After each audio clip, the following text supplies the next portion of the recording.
لے چلو ساتھ یہ ٹوٹی ہوئی شمشیریں بھی کام آئیں گی وہاں کیا میری تقدیریں بھی خواب لٹتے ہو جہاں خواب کی تعبیریں بھی. ناظرین آداب، آپ دیکھ رہے ہیں ملت ٹائمز کی جانب سے ایک اہم پروگرام جس میں ہم ہر ہفتے آپ کو ایک نئے مہمان سے متعارف کراتے ہیں. اس ہفتے میں لے کر حاضر ہوئی ہوں ایک نئے شعراء کو جن کا نام ہے جناب شاہد انور صاحب، جو تقریباً 40 برس سے شاعری کرتے چلے آ رہے ہیں. دبستان دہلی کی نمائندگی کرتے ہیں. آپ کا کلام رسائل میں، جرائد میں مستقل شائع ہوتا رہا ہے اور آپ نے بہت سارے مشاعروں میں شرکت کی ہے جس میں قومی اور بین الاقوامی دونوں طرح کے آتے ہیں. آئیے ہم ان سے بات کرتے ہیں اور انہی سے ان کے بارے میں جانتے ہیں. آپ ہیں جناب شاہد انور صاحب. آداب. شاہد صاحب، سب سے پہلے میں آپ کو یہاں استقبال کرتی ہوں اور آپ سے آپ کے ادبی سفر کی شروعات جاننا چاہتی ہوں. سب سے پہلے تو میں شکریہ ادا کروں گا آپ کا کہ آپ نے یاد فرمایا. ادبی سفر یہ تقریباً 79 کی بات ہے، جب فتح پوری مسلم سینئر سیکنڈری اسکول میں ہم نے داخلہ لیا تھا اور وہاں استاد محترم حضرت مشیر جھنجانوی رحمۃ اللہ علیہ سے ہماری وابستگی ہوئی اور یہ شعری سفر وہیں سے آغاز ہوا. سب سے پہلے تو اس میں جو سب سے بڑا رول رہا شعر و سخن کی طرف لانے کے لیے وہ میرے والد صاحب مرحوم اور میرے ماموں ایڈوکیٹ انیس احمد صاحب. یہ مشاعروں کا بہت شوق تھا ان دونوں حضرات کو اور میں بچپن میں ان کے ساتھ جایا کرتا تھا.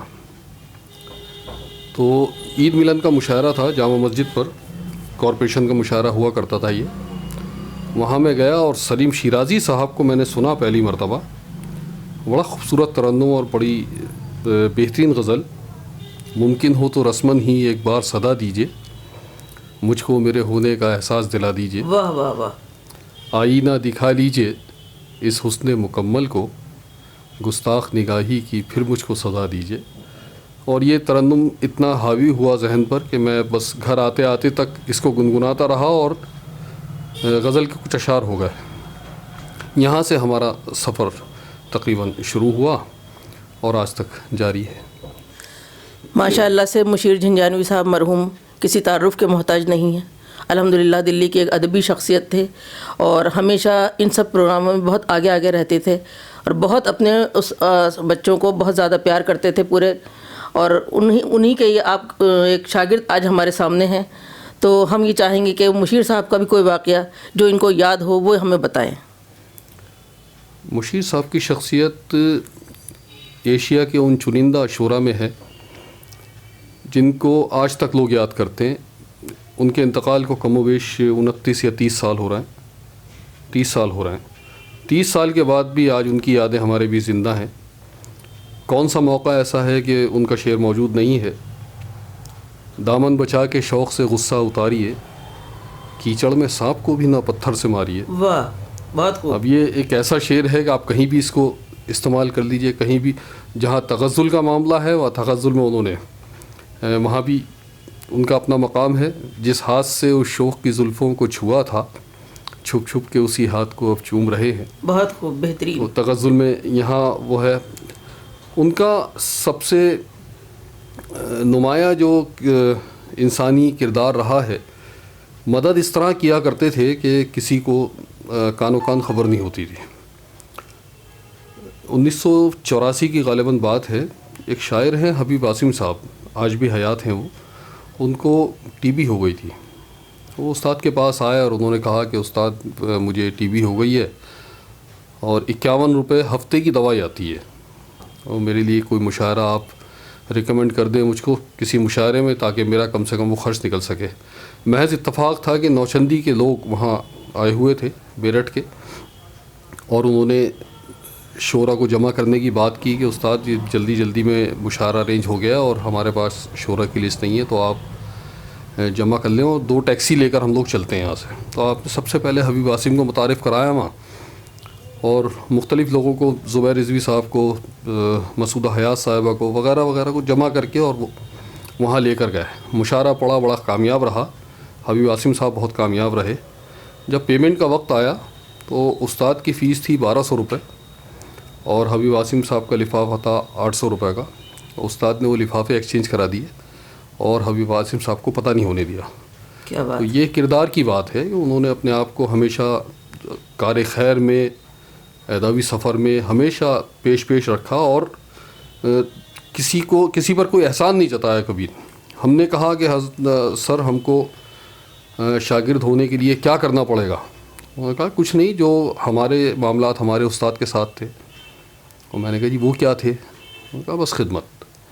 اور کبھی انہوں نے یہ نہیں کہا کہ میں استاد ہوں یا وہ صرف مشیر سخن اپنے آپ کو کہا کرتے تھے کہ میں ایک مشیر کی حیثیت سے ہوں. استاد کا درجہ بہت عظیم ہوتا اور میں اپنے آپ کو اس درجے کے لائق نہیں سمجھتا.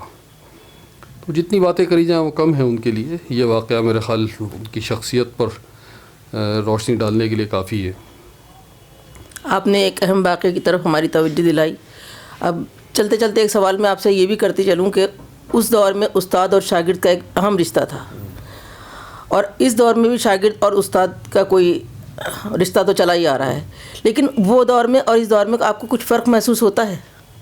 جی حد ادب جو ہے وہ نہیں رہی. اب ہمارے شاگرد ہم سے ایسے سوالات کر جاتے ہیں اور ایسی باتیں کر جاتے ہیں جو ہم اپنے استاد سے ان باتوں کو کرنے کے بارے میں سوچ بھی نہیں سکتے تھے. شوخیوں والی باتیں، مثال کے طور پر اگر دو بزرگ شعراء میں مذاق ہو رہا ہے، ادبی مذاق، تو جو شاگرد ہیں انہیں یا تو اس کو نظر انداز کرنا چاہیے یا اس سے کچھ سیکھنا چاہیے. لیکن آج ہم دیکھتے ہیں کہ ہمارے شاگرد جو ہیں وہ بیچ میں مخل ہو جاتے ہیں اور اس کے جواب دینے لگتے ہیں. یہ ایک بڑا خلا پیدا ہوا ہے اس سلسلے میں. دوسری بات یہ ہے کہ سیکھنے کے مواقع جو پہلے کے شاگرد چھوڑتے نہیں تھے. کوئی بات ہو رہی ہے، کچھ کہیں پر جانا آنا ہے، ہم تو استاد کے بیٹھنے اٹھنے تک کو نوٹ کیا کرتے تھے. یہاں آج کل ایسی کوئی بات نہیں ہے. استاد سے آگے بیٹھ جاتے ہیں اسٹیج پر، جو قطعی بدتمیزی ہے. تو یہ فرق تو آیا ہے اور یہ شاید نئی ٹیکنالوجی کی دین ہے کہ اس نے ان قدروں کو ختم کر دیا. شاہد صاحب یہ بتائیے کہ آپ کس طرح کی شاعری کرتے ہیں؟ میں ہر طرح کی شاعری کرتا ہوں، بس جذباتی شاعری نہیں کرتا جو دوسروں کو پریشان کر دے، دماغ کی چولہے ہلا دے. اس طرح کے اشعار میرے نہیں ہوتے. جو محسوس کیا وہ کہہ دیا بس. اگر ہم یہ غور کریں کہ آپ نشستوں میں شرکت کرتے ہیں، مشاعروں میں بھی شرکت کرتے ہیں، تو مجھے تھوڑا سا فرق محسوس ہوتا ہے ان دونوں جگہوں پر. آپ کو کیسا محسوس ہوتا ہے؟ جی فرق تو ہے. مشاعروں کی شاعری آج کل بہت سطحی شاعری ہو گئی ہے اور چھوٹا منہ بڑی بات، خاکم بدہن کہہ رہا ہوں. اس سلسلے میں سب سے بڑا کردار جو ادا کیا وہ بشیر بدر صاحب نے کیا. بشیر بدر صاحب اس دور کے بہت بڑے شاعر ہیں، اس میں کوئی دو رائے نہیں. ان کی شاعری عوام کی شاعری تھی بلکہ ہے، لیکن جو سامعین کا معیار تھا پہلے زمانے میں، شاید یہ بات کسی اور نے بھی کہی تھی کہ سامعین پہلے شاعر کے معیار پر آ کر شعر سمجھتے تھے. انہوں نے شاعر کو عوام کے معیار پر لا کر چھوڑ دیا. اشعار کی تشریح کی جا رہی ہے، داد کی بھیک مانگی جا رہی ہے، جو قطعی نامناسب ہے. اگر ہمارا شعر اس لائق ہے کہ سامعین کے دل پر لگے، سامعین کے دماغ تک پہنچے، سامعین خود داد دیں گے. اب یہ شعر میرا اچھا تھا، میں اگر اپنے منہ سے یہ بات کہوں تو یہ حل کی بات رہے گی. میرا شعر اگر اس لائق ہے یا میری فکر اس لائق ہے کہ میں کوئی اپنا اثر چھوڑ سکوں تو وہ داد آٹومیٹیکلی آئے گی. تو نشستوں کا معیار آج کل مشاعروں کے معیار سے بہت اونچا ہے. اچھا. وہاں ہمیں کچھ سیکھنے کو بھی ملتا ہے اور سکھانے کو بھی ملتا ہے. مشاعروں میں جا کے تو بعض اوقات افسوس ہوتا ہے. شاہد صاحب ایک مدت سے آپ شاعری کرتے آ رہے ہیں. اس درمیان میں آپ کو بہت سارے شاعر اور شاعرات سے براہ راست روبرو ہوئے ہوں گے. آپ ان سے آپ کسی سے کبھی متاثر ہوئے؟ شاعرات میں سعودی عربیہ کے قیام کے دوران میری پروین شاکر سے ملاقات ہوئی تھی اور احمد فراز سے. بہت قریب سے میں نے ان لوگوں کو وہاں سنا تھا. کانٹیننٹل ہوٹل میں مشاعرہ ہوا تھا وہاں جدہ میں. تو ان دونوں نے تو بہت زبردست چھاپ چھوڑی اور میں ان کی شاعری سے، ان کی شعر گوئی سے، کوئی سا فن آپ لے لیجئے، ایون پروین شاکر کا سلام اگر آپ پڑھیں تو 2 مصروں میں پوری تاریخ پرو دی انہوں نے. یوں تو لکھی ہوئی تھی شہادت امام کی، لیکن میرے حسین نے حجت تمام کی. واہ. اب یہ پورا جو خطبہ امام حسین کا تھا جو انہوں نے وہاں میدان میں آنے سے پہلے یزید کی فوجوں کو للکار کر کہا تھا کہ اے لوگوں، اگر آج حضرت عیسیٰ علیہ السلام زندہ ہوتے تو عیسائی ان کے گدھے کی لیز زمین پر نہ گرنے دیتے. میں تو تمہارے نبی کا نواسا ہوں. یہ پورا خطبہ ہے، 2 مصروں میں سمیٹ دیا اس نے. اور یہی احمد فراز کی بات ہے. احمد فراز کی شاعری عام فہم شاعری نہیں ہے بالکل، لیکن جس کی سمجھ میں آتی ہے پھر اس سے دوسرا اچھا نہیں لگتا. تو ان دو نے مجھے بہت متاثر کیا. اور اس دور میں تو ہر دور کی شاعری ہے ان کی. تو بہت خوب، بہت اچھا جواب ہے آپ کا ماشاءاللہ سے. اچھا، آپ نے جو شروع میں غزل کوئی لکھی اسٹارٹنگ میں جب آپ کی شروعات ہوئی، وہ آپ کو یاد ہے؟ 142 غزلیں پھاڑ دی میں نے اپنی پچھلی. لیکن کوئی استاد ہمارے ایک بات کہا کرتے تھے، ان کا مجموعہ کلام ان کی زندگی میں نہیں آیا. اچھا. تو میں اور رفت باجی اور میرا چھوٹا بھائی جاوید مشیری بہت سر رہتے تھے ان کے، سر اب تو آنا چاہیے. چھوٹے چھوٹے لوگ، چھوٹے چھوٹے کہنے والے، وہ بھی صاحب کتاب ہو گئے. تو ایک دن میں ضد پکڑ بیٹھا اور میں نے ان کی تینوں بیاج جو تھیں وہ پکڑ کے بیٹھ گیا.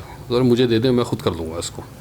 تو انہوں نے کہا کہ فنکار کی زندگی میں ایک موقع ایسا آتا ہے جب اسے اپنا کہا ہوا کلام، اپنا کہا ہوا اپنی تخلیق کمزور محسوس ہوتی ہے، اور میں اسی دور سے گزر رہا ہوں. تو یہی مجھے اپنے اوپر محسوس ہوا جب میں نے اپنا مجموعہ کلام مرتب کرنے کی ابھی کوشش کی. تو 142 غزلیں پھاڑ دیں. اس میں نظمیں بھی تھیں، گیت بھی تھے. تو فاروق ارگلی صاحب نے مجھ سے کہا کہ بھائی تم کیسے فیصلہ کر سکتے ہو اس چیز کا، مجھے دو. تو پھر انہوں نے اس کو لیا اور ترتیب دی، اور ترتیب دے کے انہوں نے وہ لکھا اس پر اپنا پیش نامہ، اور پھر مجھ کو دیا. تو اس کی ہندی میں کرا رہا ہوں، انشاءاللہ ان قریب وہ آئے گا. بات چیت کا سلسلہ جو ہی جاری رہے گا، لیکن اس سے پہلے ہم شاہد صاحب سے یہ کوشش کریں گے کہ ہم اپنی کوئی غزل ہمارے سامعین کے سنائیں. بہتر ہے. تحت میں چند اشعار حاضر کر دوں پھر. جی. مطلع ہے کہ ہمارے شہر کی خاموشیاں نرالی ہیں. ہمارے شہر کی خاموشیاں، یہ آج کل کے حالات پر بھی آپ لے سکتی ہیں. جی. پوری غزل. ہمارے شہر کی خاموشیاں نرالی ہیں، سکون بخش ہیں چہرے مگر سوالی ہیں. میں اپنے سر کو بچانے کہاں کہاں جاؤں، میں اپنے سر کو بچانے کہاں کہاں جاؤں، یہ راہیں ساری ہی مقتل کو جانے والی ہیں. واہ واہ واہ. میں اپنے سر کو بچانے کہاں کہاں جاؤں، یہ راہیں ساری ہی مقتل کو جانے والی ہیں. اور کچھ ایسے فن سے میری جرتوں کو چھینا ہے، کچھ ایسے فن سے میری جرتوں کو چھینا ہے. شکایتیں جو میرے لب پہ ہیں خیالی ہیں. واہ واہ. شکایتیں جو میرے لب پہ ہیں خیالی ہیں. زمانے والے عجب امتحان لیتے ہیں، زمانے والے عجب امتحان لیتے ہیں. جنون دے کے میرے ضبط کے سوالی ہیں. اور وہ چند باتیں جو اہل سخن کے نشتر تھیں، یہ آپ کی نظر ہے، وہ چند باتیں جو اہل سخن کے نشتر تھیں تمہاری بزم کے ماحول میں چھپا لی ہیں. اور مقطع ہے اس کا کہ ہم اپنے ذہن پہ وہ زخم سہ چکے شاہد، ہم اپنے ذہن پہ وہ زخم سہ چکے شاہد، دوائیں جن کی زمانے نے اب نکالی ہیں. ہم اپنے ذہن پہ وہ زخم سہ چکے شاہد، دوائیں جن کی زمانے نے اب نکالی ہیں. اب آپ سے آپ کے شعری مجموعے کے بارے میں جاننا چاہوں گی کہ وہ کس مرحلے پر ہے اور ہمارے سامنے کب تک آئے گا. میری کوشش تو اسی 1 مہینے کے دوران اس کو لانے کی ہے، فائنل کرنے کی ہے. ہندی کی اصل میں ٹائپنگ چل رہی ہے، کمپوزنگ. تو انشاءاللہ ان قریب اس کی پروف ریڈنگ وغیرہ کر کے فائنل کرنے اس میں لاتا ہوں انشاءاللہ. چلیے، اس سے پہلے وہ آئے، اس سے پہلے ہم آپ کو ایڈوانس میں ہی مبارکباد دیتے چلے اس کے لیے. آپ نے ابھی کچھ دن ہوا میں نے سنا تھا کہ ایک مشیر سخن اکیڈمی کی بنیاد ڈالی ہے. جی. تو اس کے بینر سے آپ کیسے پروگرام کرنا چاہتے ہیں؟ اصل میں ایک پروگرام میں ہم لوگ موجود تھے، سی ایم کے یہاں وہ گیدرنگ ہوئی تھی. تو وہاں عرفان اعظمی صاحب نے مشیر صاحب کے سلسلے میں کہا کہ بھائی اتنے بڑا شاعر اور گمنامی کا شکار ہو گیا، تو ایک دوسرے صاحب بیٹھے تھے, انہوں نے کہا اس میں ان کے شاگردوں کا بہت بڑا ہاتھ ہے. تو یہ بات چبھی مجھے, اور یہ بات حقیقت بھی ہے کہ ہم لوگوں نے وہ سب کچھ نہیں کیا جو ہمیں کرنا چاہیے تھا بحیث کے شاگرد. تو اس میں آپ کے مشورے بھی شامل رہے. مشیر سخن یہ جو تنظیم بنائی ہے, اصل میں ہماری ایک فاؤنڈیشن ہے ترسیل فاؤنڈیشن کے نام سے, جو رجسٹرڈ ہے. تقریباً 2004 میں ہم نے اس کی بنیاد رکھی تھی, اور تمام کار خیر ہم اس سے انجام دیتے ہیں لوگوں کو, خاص طور سے میڈیکل فیسلٹیز کے سلسلے میں. اور یہ کہنا نہیں چاہیے تشہیر کے اس میں, لیکن لوگوں کو ترغیب ملے کام کرنے کے سلسلے میں, اس لیے میں عرض کر رہا ہوں, صرف اس لیے عرض کر رہا ہوں, اللہ گواہ ہے.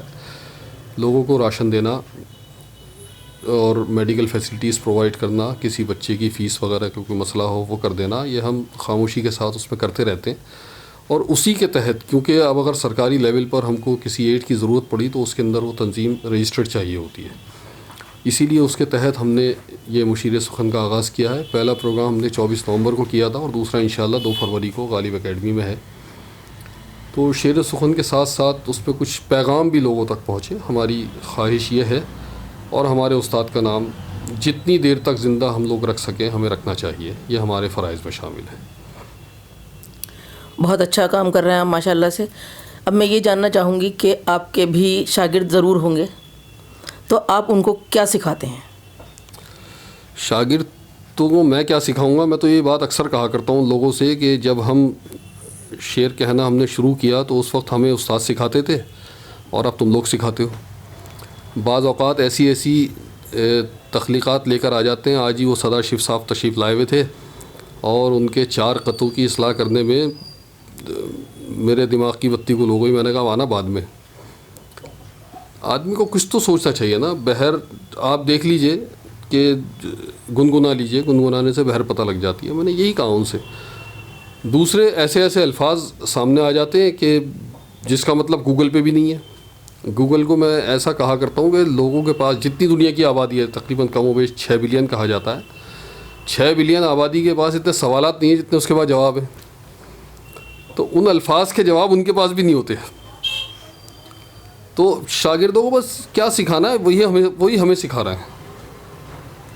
مطلب آپ سیکھ ہی رہے ہیں, کبھی استاد سے سیکھا اور اب آپ شاگرد سے سیکھ رہے ہیں. جی بالکل, سیکھنے کی عمر تو آخری لمحے تک ہے. شاہد صاحب آپ تحت میں تو پڑھتے ہی ہیں, آپ ترنم بھی آپ پڑھتے ہیں, یا آپ نے ایک ساتھ شروع کیا ہے یا پھر آپ نے بعد میں شروع کیا؟ دونوں میں, تحت میں بھی ترنم میں بھی, دونوں میں جس جگہ جہاں جیسا موقع پڑا. تو میں چاہوں گی کہ ملت ٹائمز کے ناظرین ان سے ایک غزل ترنم میں بھی سنیں. بہتر ہے, میں حاضر کرتا ہوں, مطلع سماعت فرمائیے گا. کام آئیں گی وہاں کیا میری تقدیریں بھی, کام آئیں گی وہاں کیا میری تقدیریں بھی, خواب لٹتے ہو جہاں خواب کی تعبیریں بھی, خواب لٹتے ہو جہاں خواب کی تعبیریں بھی, ایسا لگتا ہے مجھے دیکھ رہی ہے پیہم, ایسا لگتا ہے مجھے دیکھ رہی ہے پیہم,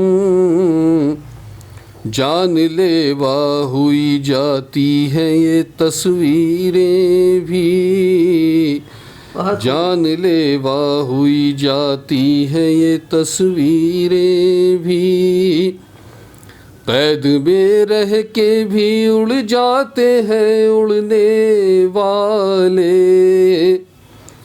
قید میں رہ کے بھی اڑ جاتے ہیں اڑنے والے, ان پہ ناکام ہیں صیاد کی تدبیریں بھی, ان پہ ناکام ہیں صیاد کی تدبیریں بھی. اور یہ شعر خاص طور سے سنیے گا کہ چاندنی شعلہ بنی ہے کبھی سورج شبنم,